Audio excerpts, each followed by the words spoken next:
Hey, we're back in the studio. Back again. Episode 19, the mics are hot. Yeah, it's crazy that, every time we keep adding up, we always say that, hey, we've done another one. We're past some milestones. We've made it past the normal life of a podcast. We hit on that last time. But always getting cooler and cooler guests. That's true. We got a good one today. We'll talk about that in just a minute. Just made it through 4th of July not too long ago. Happy birthday, America. Yep. Fires and explosions everywhere. It's funny how that we celebrate that. With that. Yeah, I guess it is a combustible dust when they shoot the little fireworks up in the sky. I know. I was telling all my kids, look at that. Combustible dust explosion. I wonder if they need fans. Somebody somewhere does. I promise you that. Because not all of that's going to be contained. Div 1. Oh, yeah. Definitely a Div 1 environment. Thank you, UL. Yeah, shout out UL. Yeah, shout out UL. I wonder how that's written into the code about you're making something that is going to combust. It's designed. Interesting. To go boom. Yeah. I think we need to make some contacts. That's right. If you know somebody that produces fireworks and want to hook them up because they have a dust problem, let us know. That's right. We got it. We can take care of it. We'll figure it out. Cleaner, safer, healthier work environment, even if it is designed to blow up at some point. All right. Today's guest is an awesome one, Kevin Jeffries. I've talked to him, worked with him before a couple of times, and so just excited to have him on the pod. Yeah, I've watched the old interview that you did a while back, and that's my only interaction with Kevin is kind of parasocial watching you talk to him. Yeah. So how did you guys link up? Who is he? What does he do? And what are we going to learn today? I don't even remember how it got started. I think it was a consulting company he was with at the time, a different one, and we had done some work with them on DHAs and stuff like that, educating our team. And we said, hey, would you guys be interested in doing a podcast? And they were like, oh, Kevin Jeffries is the guy. You need to talk to him. And they weren't wrong. They were not kidding. He is the guy. It's kind of the who, not how, and he's the who. He is passionate about what he does.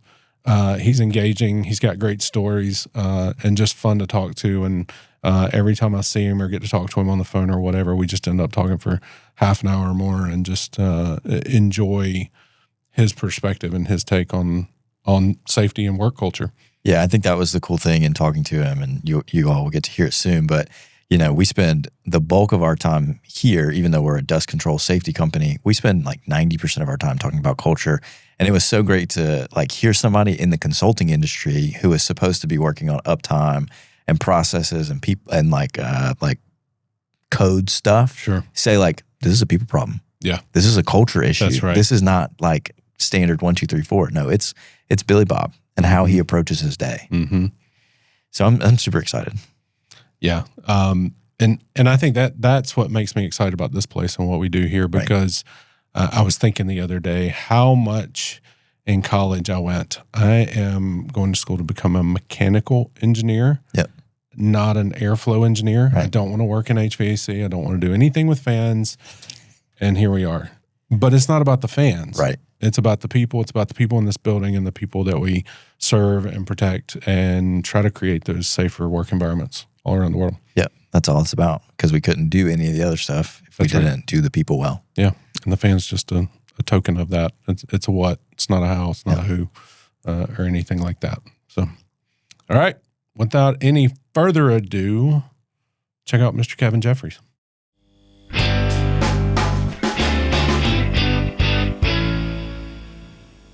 Kevin, welcome to the show. It's good to have you in today.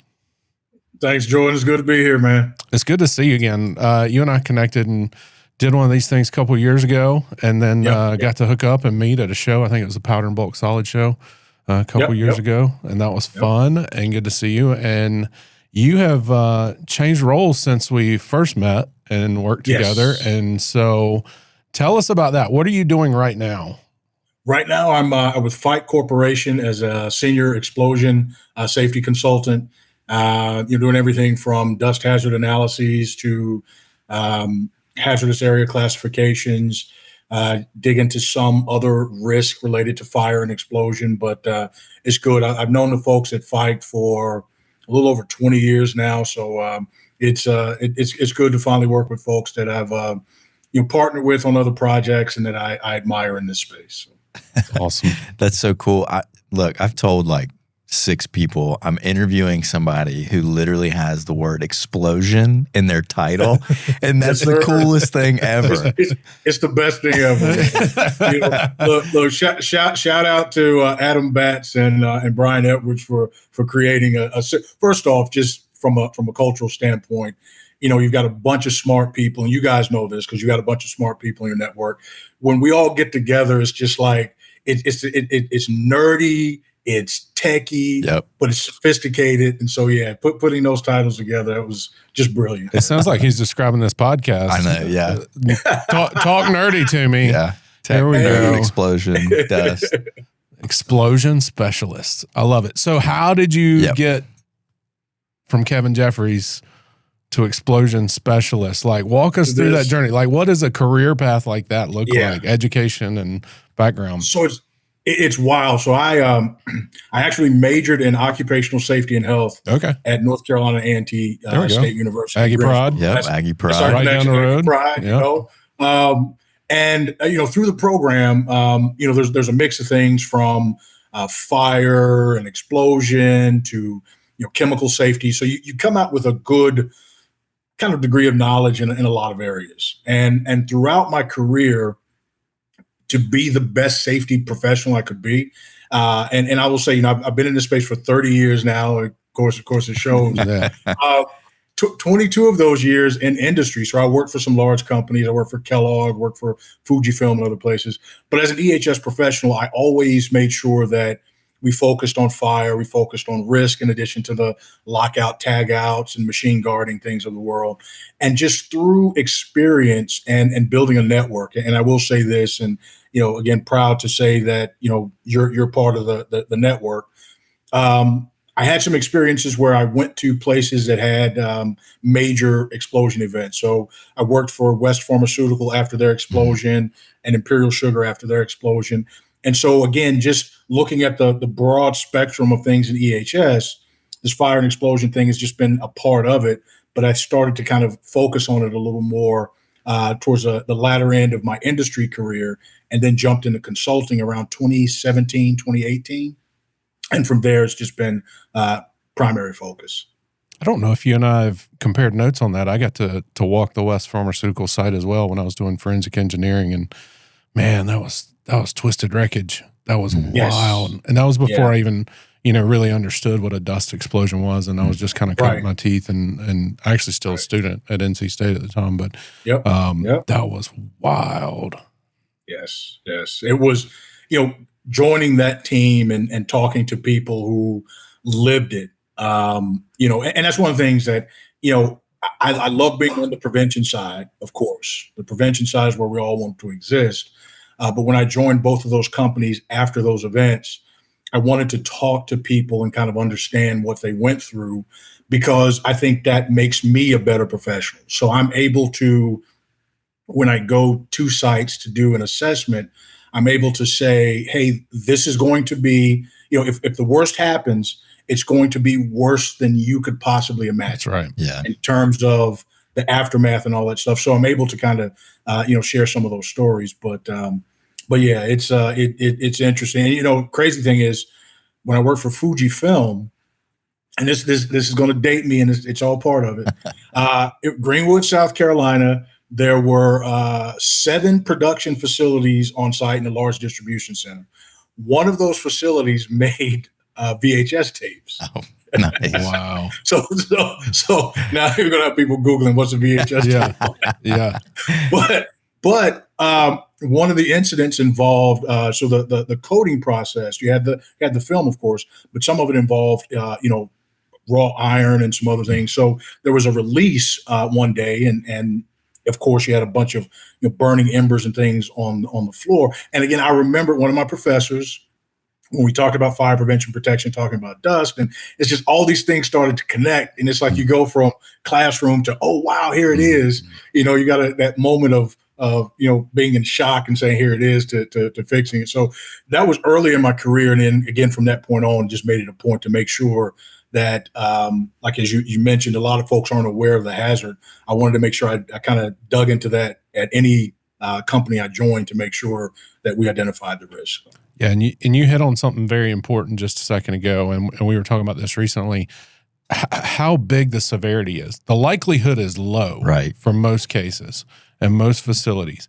And we've talked to people in the wood industry, and I've been at wood shows, and a guy walks up and goes, "Oh, dust explosion. I'm more likely to get struck by lightning twice than I am, have a dust explosion." And that might be maybe the case, but like you just said, it's catastrophic when it happens. Yeah. And the thing is, there are the 5 elements of the dust pentagon, right? You need the fuel, the oxygen, you need the ignition source, then you add the confinement and the dispersion, all that good stuff. Here's the unique thing. Most processes have, 3 or 4 of those going on at any given time. All the time. Yeah, that's right. And all the time. And particularly in the wood industry, if you're dealing with the softwoods that are more resinous, you have a more reactive environment than you do working with the hardwoods. So there are times when you're probably seeing an electrostatic discharge, and it's just at that point in time, you don't have the right concentration. Yeah. But you have all the elements there. And until you dig into your handling, because if you're taking this stuff and pneumatically conveying it, you got propagating brush discharge up to 2,000 millijoules that can ignite most materials, definitely wood dust.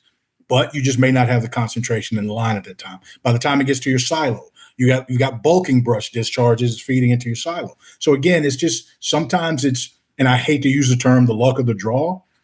By the time the event really happens, and I'm a fire and explosion investigator as well. When you peel back the layers, you'll see that recipe was there, right? Yeah. It's like, I tried my hand at baking, and there's some times when I've left out some critical stuff, and my kids told me, he's like, "This is nasty," that kind of thing. So, it's just like that with the process. Your process, if all those pieces are there, and again, you cannot discount the impact of electrostatics. You are just fortunate that the event has not occurred, but when it does, it's again usually catastrophic. Yeah.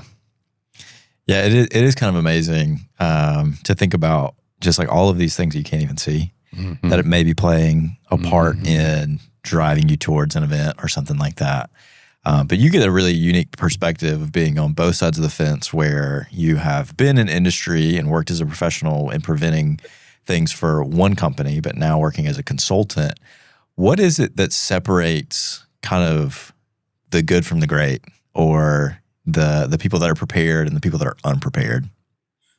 I think it is just the idea of, and what I see is, a lot of our client base, innovative companies, they have an R&D pipeline, moving things forward, creating new materials, new blends, and all that stuff. Those organizations that really believe in, people and assets and property and that customer satisfaction, those are the folks that are more open to the discussions about dust, because what you do is you just have to say, let me map your supply chain. Here are the places where you're going to be impacted. And because they understand, and it's like, okay, we care about our workforce. There's nothing like doing an assessment and walking the facility. And, I try to be as personable as possible, right? I tell the story all the time. I've done an assessment where, I grew up on anime, the Voltron speed racers of the world. And, so I'll walk through a process, and you'll see maybe an operator that has, some Naruto or some other stuff. And, we kind of do the bond, and again, I admit I'm a WWE fan. I've been a wrestling fan all my life. Nature Boy, Ric Flair, Wahoo McDaniels, the whole nine, right? So when you see that and you develop a bond, then we go back into kind of the conference room after we've walked. And I'll get on the board and I'll draw, stick figures, and I'll put the names over it. And I say, okay, unprotected, these individuals are no longer with us. And you can just see literally the faces drop. And it's like, okay, gotcha. Now let's fix it. Right. And so again, it's, there are some organizations, unfortunately, that, to your point earlier, Jordan, it's like, I've got a better chance of winning the lottery or something like that. They just don't understand. And it's like, if you are receptive to the knowledge, if you're receptive to the kind of the footprint of what's happening, because not every explosion event makes the news because it doesn't result in fatalities, but there are tons of fires and explosions that are happening daily. Yeah. So when you kind of bring that data into perspective and you make it real for their process, it tends to open them up. But sometimes it's more of a pull from some folks than I'd like. But again, once you kind of work with them and understand their motivations, it's like, just doing this because our insurance company said we have to.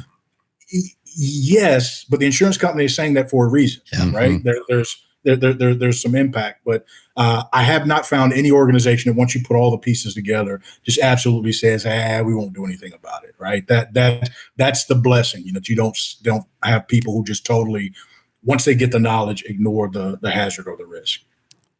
Yeah, they don't stay around too long. No. That's hard. Right.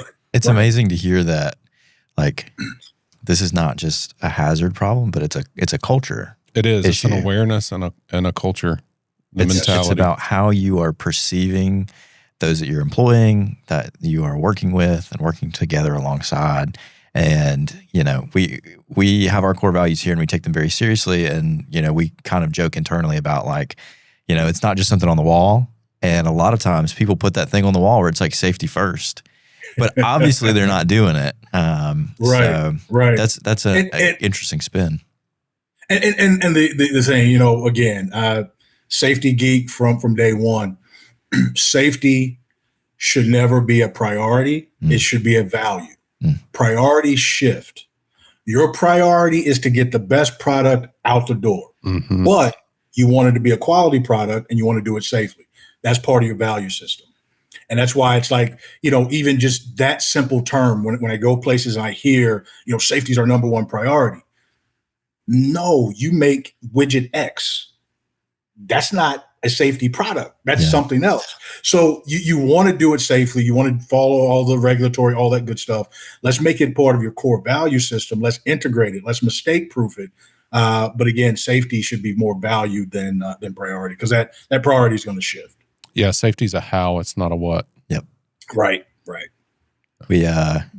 We've been talking about Mike Rowe a decent amount here recently. I got to see him speak, and he was talking about safety specifically, and he says that he uses the phrase safety second with his crew. And it catches people off guard because they try to do that all the time where it's safety first. And he's like, no, our first job is to get the job done. Yes. He's like, but we're going to do it safely. Exactly. I love that. All right. So you see a lot of these different cultures and mentalities and all these different perspectives on safety. And so if you could give every plant manager one piece of advice for building a stronger safety culture, what would it be? Like, how would you help somebody move to that next level? So go from status quo, barely meeting the minimum kind of thing. And I think it's understanding the whole, to use the buzzwords, everybody talks about ecosystem, the whole ecosystem of production, right? It's your inputs, it's your people, it's your equipment, all that.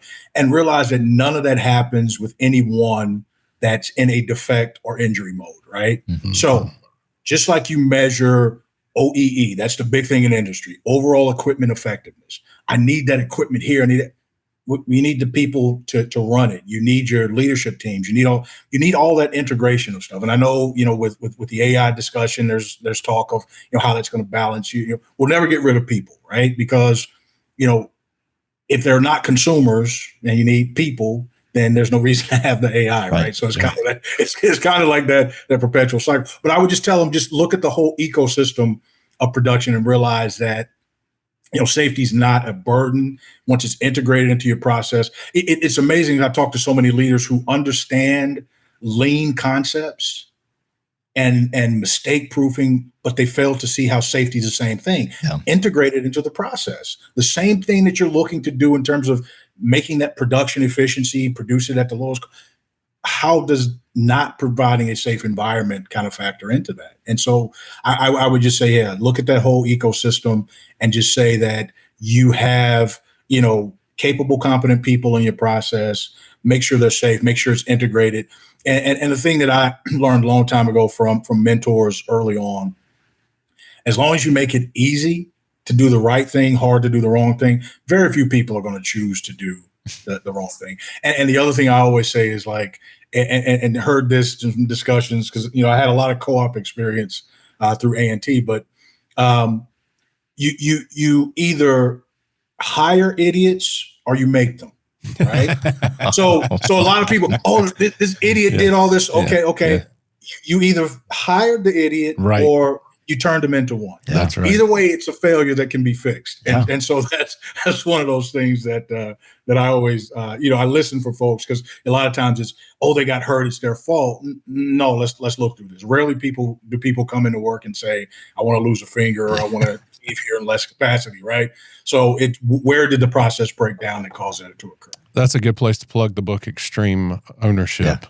I don't know if you've read that one, but it's a Navy SEAL's perspective on just as a leader, taking responsibility and ownership for a situation. And I think you're all over it right there. Like, great leaders will take responsibility and say, we messed up on this, or we let the team down because we didn't train them for that type of situation, that type of environment, or put the safeguards in place. And that's exactly what you're talking about right there. Right. You can prevent so much that way. Yeah, and I love the tie into lean manufacturing, because a lot of times we're just trying to streamline everything. And the recent trainings that we've been a part of, they're like, the sixth unspoken S of the 5S system is safety. But they're like, it's unspoken. We don't need to talk about it. Da, da, da, da. But it's like, you can't build the whole system unless you have that at the forefront of your mind. Right. So that is always a good plug for that. But so one of the things on that same vein is, like, we struggled a lot of times as plant leaders and the facilities that we've worked with to get buy-in, whether it's a 5S thing or it's a safety thing, from the frontline workers that are in it every day, because it's easier, faster, quicker to do it in an unsafe manner sometimes, or we don't have the proper guardrails in it. So how do you either kind of build that culture to be built around that, or get people to buy in? So this gets back to, and if I misquoted, apologies to everybody who knows, but I think it was Deming who said that, the upside down pyramid kind of thing, where you start with the folks. One thing that always works, and it takes a leadership team that is really, really strong and believes in leadership. When I go through a process, and again, I'm focused on the explosion side, but I can't leave the EHS side. I always look for the modifications and adaptations in the workplace. So when it comes to fire and explosion, I'll look for that hammer that's sitting in the corner, because I'm like, that shouldn't be there, but somebody needs it for something. I'll look for the foot marks on something that says "do not stand," right? Because I'm like, because it's the what's going on when you're not there, right? So the real way to build that safety culture and get to, everybody talks about zero incidents. It's possible. My professor, Dr. Shaw, back at A&T, he blew our minds. He said, all incidents are preventable, all. And, we would throw examples of, and he would go through kind of a root cause thing, and we'd go, oh, okay, yeah. So the thing is, and a lot of folks, it's hard. And this is where you have to be, aligned with your HR team. When you have your safety team meetings, don't let them be donuts and coffee things. I mean, reward folks for accomplishments. But if you have in your process, if you say, I'm going to have an amnesty day where you can tell me what you're doing to shortcut to get the result. And again, you got to get HR on board. So now we're gonna write a bunch of these on the board. Now there's some we're gonna say absolutely, as of tonight, don't you ever do again. But we're gonna look at it and say, you're doing it because you think it's a means to an end. How do we fix that? Yeah. And so, it takes some time, because people have to believe it. That's why you have to be one of those cultures that's not blame oriented, that's not beating your folks up, because they have to trust that there's not going to be repercussions for it. Now, again, you do set some guidelines. Hey, after this meeting, no one will do this. And if you have to do a shift to shift stand down and do something immediate, fine. But what you do is you now get their buy-in. And as they start to see, hey, there may be a list of 50 things, and we're not going to do them all tomorrow, but we're going to prioritize them. We're going to start knocking them down. Then they buy into it. They work. You get more of that honest openness. And then for anything that you do moving forward, and I've said this before in several forums, integrate the folks who are going to have to do the task in the design, in the layout, because they're going to give you the best. And I think Fuji was where I learned that early in my career. We didn't put anything in without operator involvement. Yeah. And they knew, so they could tell us, that's not going to work. I know that's not going to work. That's a 50-pound roll. It's going to be, that's not going to. So then you'd make modifications. So I think if you do those things and make it a truly integrated process, you can achieve the zero incidents. And again, for me, looking at fire and explosion, I look at a lot of that. So when I do fire investigations or explosion investigations, I'll do a fault tree and I'll do a failure mode. And I include a lot of human element stuff. And it's literally, there have been times where the result of the explosion occurred because there was not an automated way to do some task. The operator who knew the most about it was going on vacation. It's that scenario that you throw out there as a hypothetical. It happens a lot. And the new person coming in didn't realize they had to clear this system manually before starting up, and it resulted in an event. No one got injured, but it was major property damage. Man, what I love about what you're talking about right now, and I don't know if this is just the Kevin Jeffries way and the Kevin Jeffries mentality, or the Fike way, or just a combination of both, but so many people I feel like that are doing something similar to what you're doing. They're focused on, number one, the equipment, and number two, the process, the documented process around that. But you're peeling the layer back on this onion and really getting at what is the safety culture, what is really going on in reality, not just what's written down on the piece of paper, and how do we shift that? How do we change that? Rather than just building a better piece of equipment or putting up another sign or having another documented policy that's in some engineer's file cabinet. Right. And I will tell you, and I think that's why my relationship with Fike is so good. Like I've known the people here for years, and we would talk, and it's just you know how it is. It's kind of like with you. I mean, we can talk about things that are you're human. We got technical stuff, but we got the human. And joining Fike, it was a no-brainer, but it took time. Took probably more time than I should have taken to jump in. But that is just our way. Our way is we say protecting the people, property, the assets, all that stuff, and we mean it. And we recognize, and that's why it's such a, again, I'm not fighting internally a belief system. It's more like this is the marriage of how I've been trained over years, how I've operated with an organization that's doing the same thing. And it's like, what is the best solution that addresses all those things? And I will say that, throughout my career and building the network, like I'll tell people, once I meet you, you're part of the network. I don't meet strangers. I know you for life. I'm a stalker in a good way, in that I won't follow you, but anytime you need me, you can find me. I'm always available. But it's just people who believe in that too. That it's a stretch and it's never going to be easy, but we know that we can, achieve that zero incident, culture, that zero incident scenario. And it may involve some equipment changes, may involve some additional training. It's a lot of things, but that's kind of where. So yeah, it's just been a good relationship for me joining the team here. I love it. Any current projects or initiatives that you're excited about? What are you guys working on? Anything that you can share? Yeah, without giving the clients' names and everything, it's interesting. There's the statistic that says there's over 70% of manufacturing processes have some bulk solids involved, right? 90% of pharmaceutical, you can break that down. So this dust thing is not going anywhere. Yeah.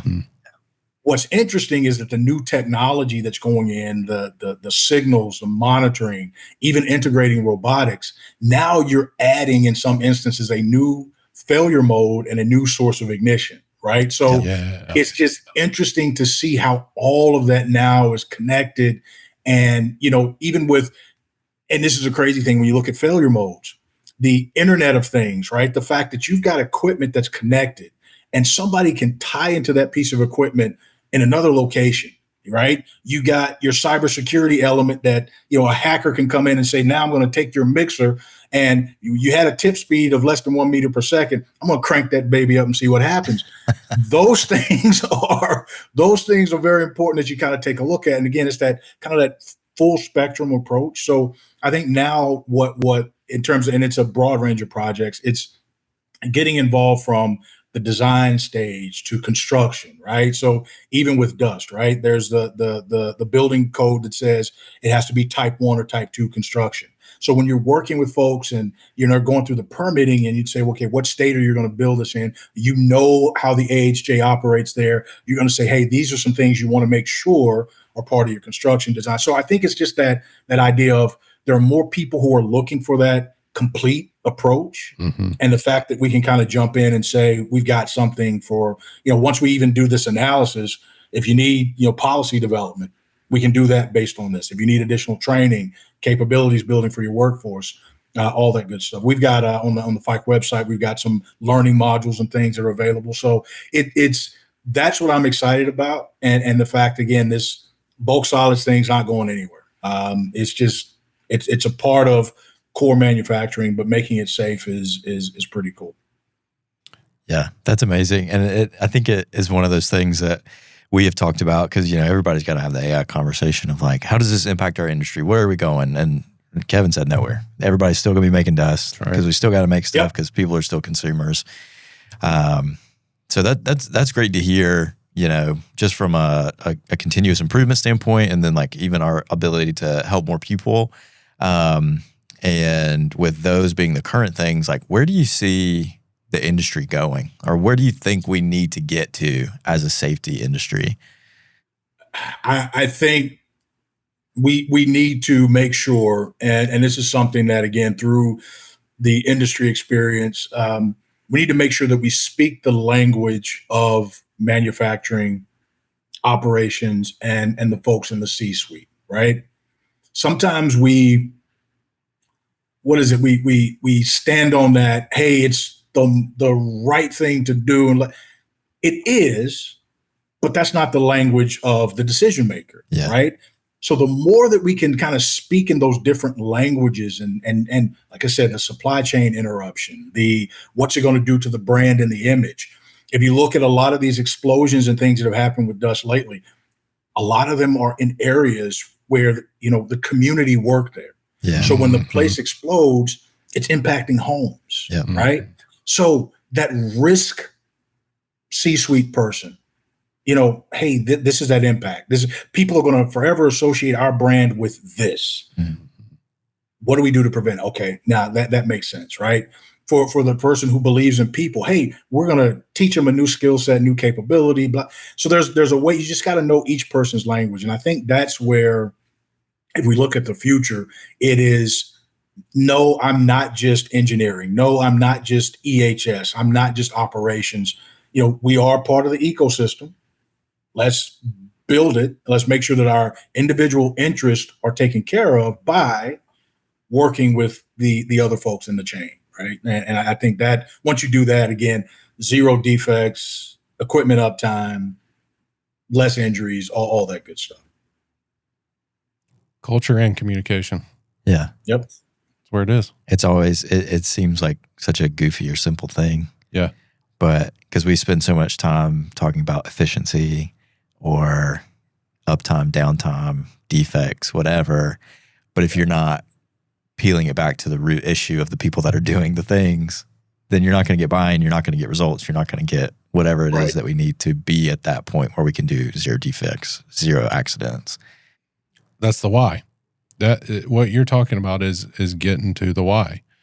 Yep. And we get there through communication, clear communication. Yeah. And even kind of zooming out, like and thinking about this on a macro level, you were talking about how it impacts a brand and like the things that you have to think through.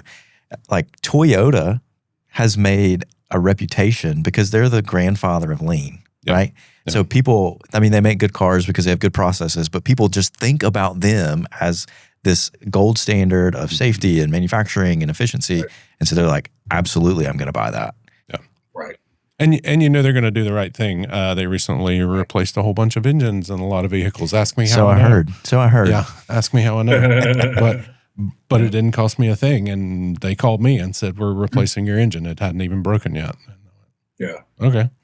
And that brand reputation, right? You product stewardship. And I go back to my days at Fuji. That was huge. What is the impact on the end user? Like, we made the one-time use cameras and we called them that. Everybody would say they were not disposed. Once you took it to be developed, we brought it back and we reclaimed every component that we could, and it would still meet a high quality standard and go back out in the public. So it didn't go to landfill, right? And so it was this internally, anybody who said, hey, we got disposable, until you learn, no, it's a one-time use camera. Now we're going to go through and do this thing. So, it is, I'm going to support those businesses, those products that I know care about me as a consumer. Right. And so, it's again, brand building and all that good stuff. And that's, again, part of communication and language.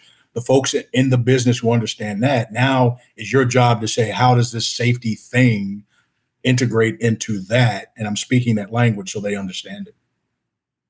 Yeah, because safety is one of those departments. Like, I work with supply chain, and it's one of the departments where when everything is great, no one should never know that you're in the building. That's right. Because when something goes wrong, everybody's going to be beating your door down. Yeah. Everybody's going to be beating the door. Why did these people get hurt with it? Let's dig into it and I'll tell you. More to come. And the other piece is your safety person or persons in the department should be at a point where you talk about this smooth, even process where they're able to look 5-10 years ahead. Yeah. Where they're looking at innovation pipelines, where they're looking at R&D. Because again, if you are in a competitive market, your R&D pipeline is sometimes the difference between you getting to market before other folks. Well, if your EHS folks are now looking at 10 years of innovation and they've already decided what to say, that's great. But if they're sitting here and again, culturally, your safety person should not be that person that, oh, somebody got hurt on this production line, call safety. At that point, there's a total breakdown. That's right. Safe at that point. Yeah. Everything is broken down at that point because it's like, now it's like, okay, well, that's your, you directly manage the person. Anyway, but it's that kind of thing where, you say, let's look at that, that where that breakdown occurred, but they should be in that position where they're looking 5-10 years ahead. And again, we always talk about it, the value add of the role, the value add of the person. And that's where that value is. It is, where are we building our next facility? Well, now I can look at zoning. I can look at this. How is this going to affect the water, the air there? Am I building in an attainment zone or a non-attainment zone? All that stuff. That's the value of EHS. It is not safety cop. It's not doing all, no. Yeah, it shouldn't be a burden. It should be a partnership. Oh, right. Yes. Yeah. Yes. Yeah. And it goes back to communication. Yeah. Engagement. Man, this has been awesome. I love talking to people that are passionate about what they do and that enjoy what they do. Yeah. And it is very evident that you are both of those. And so I love it. I just enjoy hanging out and talking with you. And so I really appreciate you taking time to check in with us today. All right. Thank you all for having me again. It's easy when like minds come together. So I say the same thing about you. Known you for a number of years, and we'll keep this thing going, man. Love it. All right. That's it. Yeah. Thank you so much. Thanks for watching. Right. Be sure to like, subscribe, follow down below. Send it to your friends and your enemies, whoever, your mom, your dog. They all need safety too. Give us a thumbs up. Yeah. Only 5-star reviews.